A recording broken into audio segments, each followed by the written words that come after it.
हाँ तो बच्चों, आ जाओ चलो। इंडेक्स 24 भी हम लोग रिवाइज कर लेते हैं, रिलेटेड पार्टी डिस्क्लोजर। तो कौन कौन सा रिवाइज हो गया हम लोग का? कौन कौन सा रिवाइज हो गया? अरे आ जाओ लिख लेते हैं यार। सर 16 हो गया। सर 36 हो गया। हाँ सर 16 हो गया, 36 हो गया, 38 हो गया, 20 हो गया और 105 हो गया। ये आपके टॉपिक्स हो गया। अब हम लोग पढ़ने जा रहे हैं, 24 पढ़ने जा रहे हैं। ठीक है, हमारी गाड़ी अभी यहाँ तक पहुंची है, फटाफट रिवाइज करते रहो। 24 हो गया, अब 24 भी हो जाएगा, अब उसमें कौन सा देरी है। अब इसके बाद 102 पढ़ेंगे, फिर उसके बाद 108 पढ़ेंगे, आपका ये भी आठों टॉपिक रिवाइज हो जाएगा। ओके आ जाओ। Related party disclosure. Related party disclosure क्या होता है सर? अगर ट्रांजैक्शन किसी भी रिलेटेड पार्टी से हो रहा है, किसी भी एंटिटी का, तो आपको उसको डिस्क्लोज करना जरूरी होता है। सर क्यों जरूरी होता है? क्योंकि यूजर समझना चाहता है कि who is the ultimate owner of the company, किसके इशारों पे कंपनी काम कर रही है। और अगर ऐसा नहीं है तो ये अपनी यूजर, मतलब user, who is the user, stake holder, जिसने कंपनी में इन्वेस्ट किया हुआ है भाई, उसको तो मतलब होगा ना अपने प्रॉफिट से। वो तो देखना चाहेगा ना सही सही रिपोर्ट कि कौन है भाई, किसको कंपनी कितने प्राइसेस पे बेच रही है, किसको डिस्काउंट पे बेच रही है। ये सारी चीजें यूजर के लिए जरूरी होता है। तो देखो इसको क्या करना होता है, रिलेटेड पार्टी रिलेशनशिप दिखाना होता है, डिस्क्लोज करना पड़ता है। मतलब इंश्योर करो कि भाई ये सब चीजें हैं, रिलेटेड पार्टी रिलेशनशिप है, उसके साथ कैसा ट्रांजेक्शन है, उनका कितना बैलेंस है और कमिटमेंट क्या किया हुआ है रिलेटेड पार्टी से कि भाई हम तुम्हें गारंटी दे रहे हैं।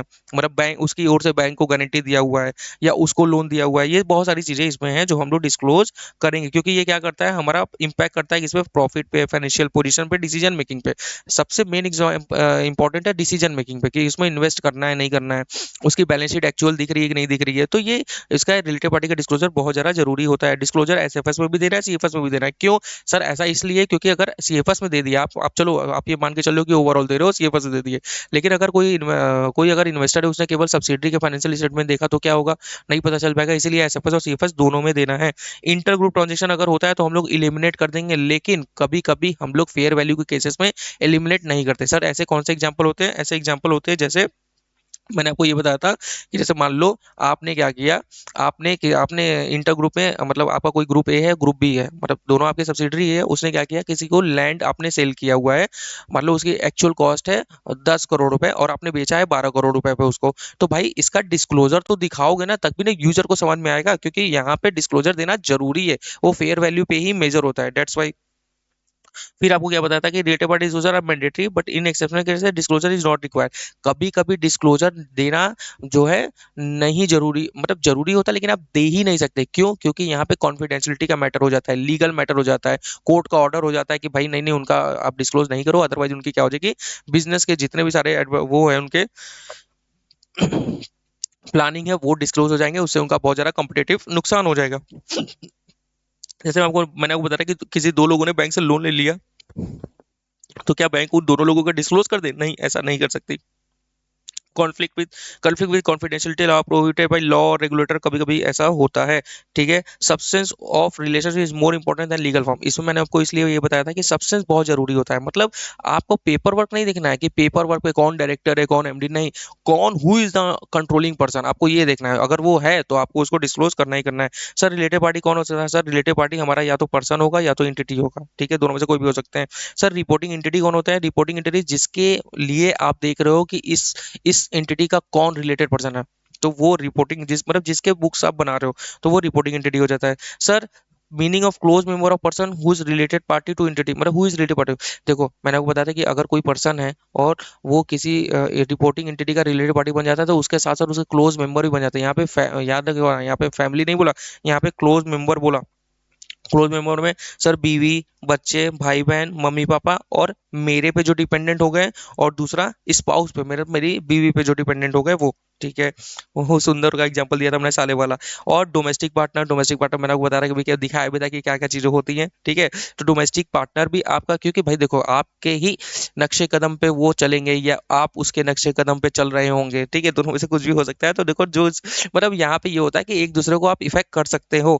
डोमेस्टिक पार्टनर के बच्चे, ठीक है, डोमेस्टिक पार्टनर के, आपके नहीं, हाँ छोड़ दो, अच्छा, डोमेस्टिक पार्टनर के बच्चे और डोमेस्टिक पार्टनर के डिपेंडेंट, उस पे भी कुछ, उसका भी सुंदर होगा, उसका भी कोई भाई होगा ना, उसका भी कोई भाई होगा ना डिपेंडेंट, तो वो भी यहाँ पे कवर होता है। सर होल्डिंग कंपनी क्या होता है? सर होल्डिंग कंपनी हम लोगों को तो पढ़ा हुआ है सर, 50% से ज्यादा अगर शेयर है तो होल्डिंग कंपनी माना जाएगा। यहाँ इंडेक्स 24 में ये बोला गया कि अगर 50% से कम भी है तो भी हम मानेंगे, बट बाकी के शेयर होल्डर इनएक्टिव है, स्कैटर्ड है, तो यहाँ पे हम ये मानेंगे कि भाई तुम्हारा ही कंट्रोल है, 40% वालों को कंट्रोल है, क्योंकि बाकी के 60% बहुत छोटे छोटे पार्ट्स में है और वो इनएक्टिव भी है।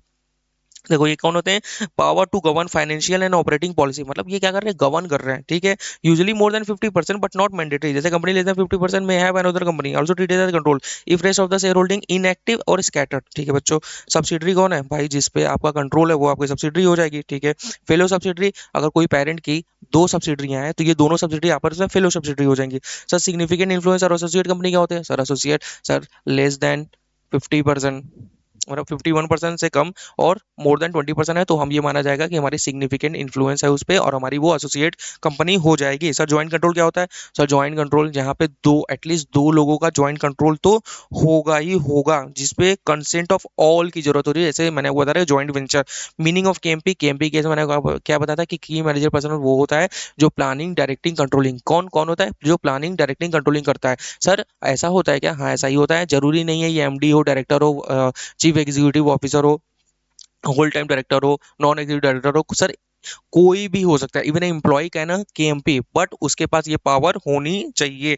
Okay sir, without official title यहाँ पे देखा जाएगा, CEO, director, CFO, promoter whose instruction is running the BOD. मैंने आपको ये बताया था कि कुछ कुछ फर्म में क्या होता है, प्रमोटर जो है पार्टनर नहीं बनते तो, लेकिन इशारों पे प्रमोटर के इशारों पे ही सारा काम होता है, तो हु इज द अल्टीमेट जिसके इशारों पे चल रहा है। आइडेंटिफिकेशन, फिर आ जाओ, बहुत सारे केसेस मैंने आपको बताया था कि अगर पर्सन रिलेटेड पार्टी है और अगर एंटिटी रिलेटेड पार्टी है। पर्सन रिलेटेड पार्टी है तो इससे सारे क्लोज मेंबर, बीवी बच्चे भाई बहन और डिपेंडेंट और वो डोमेस्टिक पार्टनर, उसके बच्चे और उसके डिपेंडेंट, ये सब कवर होंगे, ठीक है। अगर पर्सन जो है रिलेटेड पार्टी है तो मतलब पहला पहला कंडीशन मैंने आपको बता रहा है कि उसका कंट्रोल है या ज्वाइंट कंट्रोल है। कंट्रोल मतलब इसी का 51% वोटिंग पावर है, ज्वाइंट कंट्रोल मतलब 50% इसका कंट्रोल है, 50% किसी और का कंट्रोल है, ज्वाइंट कंट्रोल की बात हो रही है तो भाई रिलेटेड पार्टी होगा। और ये जब भी इसकी बात होगी इसके साथ साथ इसके क्लोज मेंबर भी रिलेटेड पार्टी हो जाएंगे। फिर आपको क्या बताया था कि भाई कंट्रोल वाला हो गया। कंट्रोल के बाद अगर कोई सिग्निफिकेंट इन्फ्लुएंस है, मतलब 20% टू 50% है, तो भी आपका वो रिलेटेड पार्टी माना जाएगा, ठीक है। फिर आपका ज्वाइंट वेंचर में अगर हो तो मैंने आपको ये बताया था कि कंपनी के लिए आप दोनों लोग ज्वाइंट वेंचर होंगे, लेकिन आप दोनों एक दूसरे में ज्वाइंट वेंचर, मतलब आप को वेंचरर हो, आप काम खत्म पैसा खत्म, ठीक है। काम खत्म पैसा खत्म, एक दूसरे को आप रिलेट नहीं करते हो, आप एक दूसरे में रिलेटेड पार्टी नहीं हो, को वेंचर और को एसोसिएट एक दूसरे में रिलेटेड पार्टी नहीं माने जाते, क्योंकि काम ये दोनों बस इसलिए मिले होते हैं क्योंकि इनको एक काम करना होता है, डेट्स इन्होंने एक जॉइंट वेंचर बनाया हुआ है, ठीक है सर। ओके सर, ओके, इनका कोई रिलेशनशिप नहीं होता।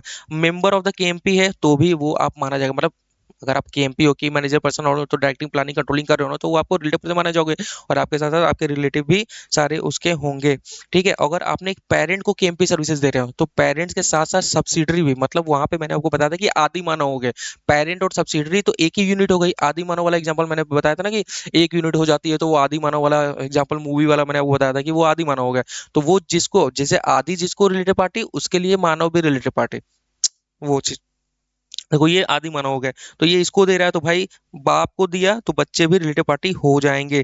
Sir if a person is a control joint control significant influence KMP of other entity, ये मैंने आपको बता रहा कि एक जगह आपका कंट्रोल है और दूसरी जगह आपका क्या है, सिग्निफिकेंट इन्फ्लुएंस है, या आप केएमपी दे रहे हो या केएमपी पेरेंट को दे रहे हो, तो आपका रिलेटेड पार्टी हो जाएगा, मतलब एक जगह आपका कंट्रोल होना ही चाहिए। तो देखो यहाँ पे जैसे मान लो यहाँ पे 60% है, यहाँ 50% है, तो भाई ये दोनों आपस में रिलेटेड पार्टी माने जाएंगे, मतलब एक्स वाई जेड भी एबीसी भी, ए तो है ही ना, ए तो यहाँ दे, यहाँ पे तो कंट्रोल की वजह से रिलेटेड पार्टी हो जाएगा, यहाँ तो सिग्निफिकेंट इन्फ्लुएंस की वजह से रिलेटेड पार्टी हो जाएगा। क्वेश्चन ये था कि क्या ये दोनों आपस में रिलेटेड पार्टी है, बिल्कुल हो जाएंगे, क्योंकि एक जगह कंट्रोल है तो ये दोनों तो एक यूनिट हो गए, आदि माना हो गया ना, ये दोनों एक यूनिट हो गए, तो भाई ये जिसके लिए रिलेटेड पार्टी वो भी इसके लिए रिलेटेड पार्टी, वही सेम।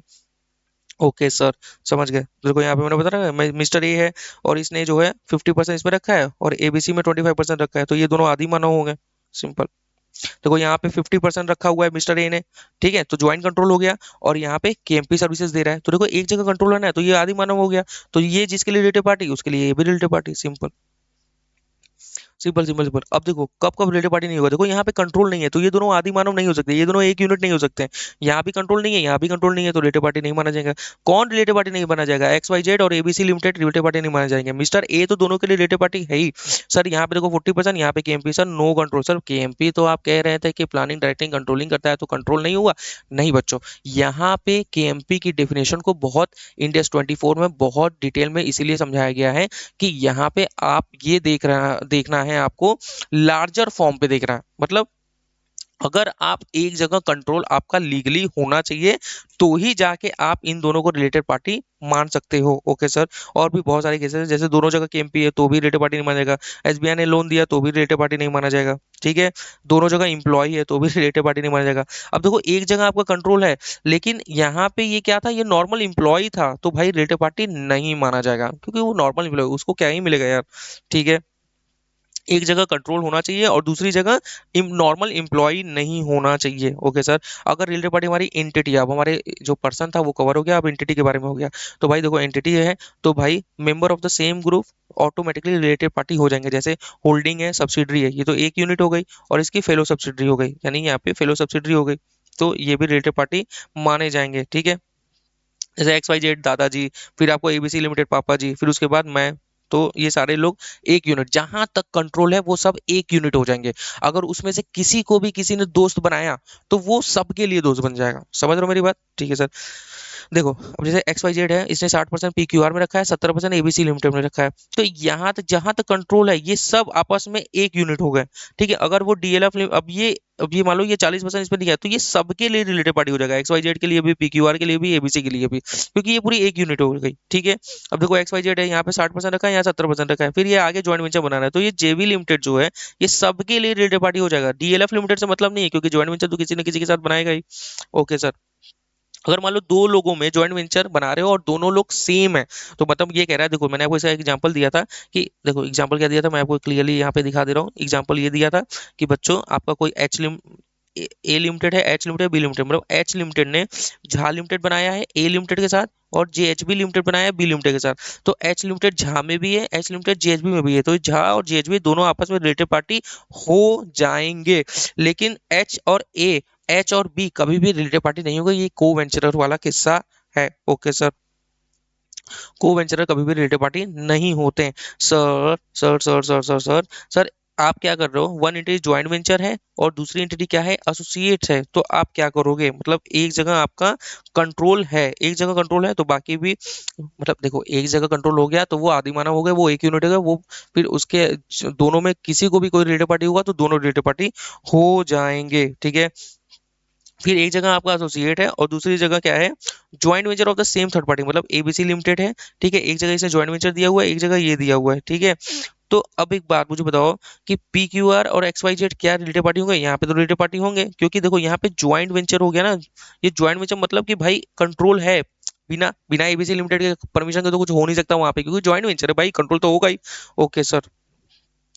स्पेशल रिलेशनशिप मैंने वो बता रहा कि अगर कोई केएमपी सर्विसेज अगर आप दे दो, केएमपी सर्विस मतलब प्लानिंग डायरेक्टिंग कंट्रोलिंग वाली सर्विसेज दे रहे हो, तो भाई दोनों आपस में क्या हो जाएंगे, रिलेटेड पार्टी हो जाएंगे, क्योंकि भाई तुम कंट्रोल की डेफिनेशन में आ रहे हो। ठीक है। सर अगर मान लो केएमपी सर्विसेज आप रिपोर्टिंग एंटिटी को दे रहे हो या parent of the reporting entity को दे रहे हो, मतलब आप एकदम पप्पा को दे रहे हो, तो उसके सारे बच्चे भी आपके रिलेटेड पार्टी हो जाएंगे, जहां तक कंट्रोल होगा केवल वहां तक, याद रखना। मैंने इसीलिए आपको बताया था, क्योंकि ए लिमिटेड अगर देखो आगे दे रहा है डी लिमिटेड को, मतलब है इसका शेयर 30%, यहाँ इसका शेयर है 40%, तो भाई यहाँ तक ही केवल मिस्टर एक्स से रिलेटेड पर्सन हो गए, उससे ज्यादा रिलेटेड पर्सन नहीं होंगे। डी लिमिटेड के लिए अगर हम देखेंगे तो डी लिमिटेड के लिए कौन रिलेटेड पर्सन होगा, डी लिमिटेड के लिए ये सारे लोग रिलेटेड पर्सन होंगे। ई लिमिटेड के लिए ये सारे रिलेटेड, लेकिन मिस्टर एक्स नहीं होगा। Okay sir. जहां तक कंट्रोल वहां तक। Okay sir. फिर फिर क्या बताता है, पोस्ट एम्प्लॉयमेंट बेनिफिट के लिए कुछ कुछ रिलेटेड पार्टी आपका हो जाता है। मतलब देखो कभी कभी क्या करता है कंपनी, कोई ट्रस्ट बना देती है, कोई बॉडी बना देती है, किसके लिए, employment benefit, post employment benefit के लिए, कि भाई हम पीएफ का पैसा उसमें ट्रांसफर कर रहे हैं, बाद में उसको देंगे, तो सर वो जो बॉडी बनेंगे वो आपकी रिलेटेड पार्टी मानी जाएगी। कौन कौन पार्टी रिलेटेड पार्टी नहीं माने जाते, entity having common KMP, common दो जगह, दोनों जगह केएमपी है, तो क्या दोनों इंटरप्राइजेस रिलेटेड पार्टी हो जाएंगी, नहीं। Sir co venturer, co associates, single customer, supplier, franchisee, distributor, तो मतलब ऐसा नहीं है कि आप उसी से ट्रांजेक्शन करोगे, मतलब अगर मान लो एक ही कस्टमर है, सिंगल कस्टमर है, तो आप कह रहे हो कि वो रिलेटेड पार्टी है, ऐसा नहीं कह सकते। गवर्नमेंट कंपनी के केस में इसलिए नहीं होता क्योंकि बहुत वेस्ट हो जाएगा वो डिस्क्लोजर, तो इसीलिए आपको गवर्नमेंट कंपनी को आपको दिया, मतलब ऐसा है ना कि जैसे गवर्नमेंट की ही भेल हो गई, गवर्नमेंट की सेल हो गई, तो भाई उनके लिए क्या दिया गया है, डिस्क्लोजर, मतलब उनको एग्जाम्पशन तो दिया गया है कि रिलेटेड पार्टी नहीं माना जाएगा, लेकिन कुछ कुछ तो आपको डिस्क्लोजर देना है। ठीक है। Provider of finance, trade union, public utility, electricity department, like ऐसा। फिर उसके बाद रिलेटेड पार्टी ट्रांजेक्शन, कौन कौन से ट्रांजेक्शन होते हैं, जैसे यार देखो ना, purchase, sale of good, renting of services, lease agreement, finance arrangement, provision of guarantee, ये सारे केसेस है रिलेटेड पार्टी ट्रांजेक्शन जो आपको, अब क्या दिखाओगे, कोई ट्रांजेक्शन नहीं दिखाओगे ना। और ये जो भी होना चाहिए, मतलब ऐसा नहीं है कि आमलाइन प्राइसेस पे ही होगा, देखो आमलाइन प्राइसेस पे तो होगा नहीं, कुछ ना कुछ डिस्काउंट पे होगा। तो अगर आमलाइन प्राइसेस पे हो रहा है तो तुम्हें ये एविडेंस के साथ दिखाना पड़ेगा कि देखो ये हमारी, अरे दोनों दो इनवाइस दे दो, एक अनरिलेटेड पार्टी का दिखा दो, एक उसका दिखा दो, तुम्हें पता चल जाएगा। कुछ एविडेंस आपको दिखाना पड़ेगा। मतलब तभी आप ये लिखना कि आमलाइन प्राइसेस पे हो रहा है। अगर आमलाइन प्राइसेस पे नहीं हो रहा है तो भी लिखना है, लेकिन अगर आमलाइन प्राइसेस पे लिख रहे हो कि हमने आमलाइन प्राइसेस पे रिलेटेड पार्टी के साथ ट्रांजेक्शन किया है, तो उसका कुछ एविडेंस होना चाहिए। Okay sir. Related party disclosure देखो, बेस्ड ऑन कंट्रोल है, नॉट बेस्ड ऑन कंट्रोल है। देखो बेस्ड ऑन कंट्रोल में ये होता है कि बच्चों आपका कोई ट्रांजेक्शन हो चाहे ना हो, आपको रिलेटेड पार्टी का डिस्क्लोजर देना ही देना पड़ेगा। और कंट्रोल अगर नहीं है, जैसे सिग्निफिकेंट इन्फ्लुएंस है, एसोसिएट्स है, तो उस केस में आपका केएमपी की सर्विसेज हो गया, तो उस केस में क्या करोगे, ट्रांजेक्शन होगा तो डिस्क्लोज करेंगे। Okay sir. ठीक है, ठीक है, ठीक है, ठीक है, ठीक है, ठीक है, ठीक है, ठीक है। तो देखो क्या क्या डिस्क्लोज करेंगे, नेम ऑफ रिलेटेड पार्टी, कैसा रिलेशन है, कैसा ट्रांजेक्शन है, आउटस्टैंडिंग बैलेंस कितना है, वॉल्यूम ऑफ ट्रांजेक्शन कितने हुए हैं, बैड डेब्ट्स कितना रिटर्न ऑफ हुआ है, प्रोविजन फॉर डाउटफुल डेब्ट, guarantee given, compensation to KMP, short term employee benefit, post employment benefit, other long term termination, share base payment, ये सारी चीजें आपका डिस्क्लोजर होगा। सर इंपॉर्टेंट पॉइंट मैंने आपको कुछ बताया था कि अगर कोई एक दिन भी अगर रिलेटेड पार्टी रहा तो भी आप लास्ट में डिस्क्लोजर दोगे। आर्मलेन प्राइसेस पे किया है, लेकिन मतलब उसका कोई एविडेंस होना चाहिए, तभी आप लिखोगे आर्मलेन प्राइसेस पे। ठीक है। सिमिलर नेचर का है तो आप एग्रीगेट करके दिखा सकते हो, लेकिन ऐसा नहीं होना चाहिए कि सेपरेटली दिखाना चाहिए था, आपने एग्रीगेट कर दिया। मतलब ऐसा नहीं होना चाहिए कि यूजर को, स्टेक होल्डर को कोई इन्फॉर्मेशन मिलनी चाहिए थी, आपने एग्रीगेट करके वो छुपा दी। ऐसा नहीं होना चाहिए। Government company enjoy exemption, government company को इंजॉय एग्जामेशन तो है, लेकिन उनको कुछ कुछ तो दिखाना पड़ेगा ना कि कौन है government, name of the government बताओ, UP government, MP government, Maharashtra government, कौन गवर्नमेंट है भाई। ठीक है। नेचर ऑफ रिलेशनशिप, आपके साथ रिलेशन कैसा है, जॉइंट कंट्रोल है, कैसा है आपका रिलेशन, सिग्निफिकेंट इन्फ्लुएंस है, detail to understand impact of transaction. ठीक है। ये इसलिए दिखाना देता है क्योंकि nature and amount of individual significant transaction, मतलब आपको दिखाना पड़ेगा ना कि भाई आपके कितना ट्रांजेक्शन है, मतलब उससे कितना इफेक्ट हो सकता है। अग्रीगेट, है ना, व्हेन अग्रीगेटेड, तो आपकी कितना क्वांटिटेटिव क्वालिटेटिव आपको इफेक्ट हो सकता है। तो ये सारी चीजें गवर्नमेंट कंपनी के केस में भी आपको डिस्क्लोज करना है, ऐसा नहीं कि आप पूरी तरीके से बख्श दिए जाओगे। तो ये हो गया हमारा इंड एस 24 बच्चों। अगर कोई भी कंफ्यूजन होगा तो मुझसे जरूर पूछना, मैं आपके लिए बैठा हूँ। ठीक है। चलो आजा।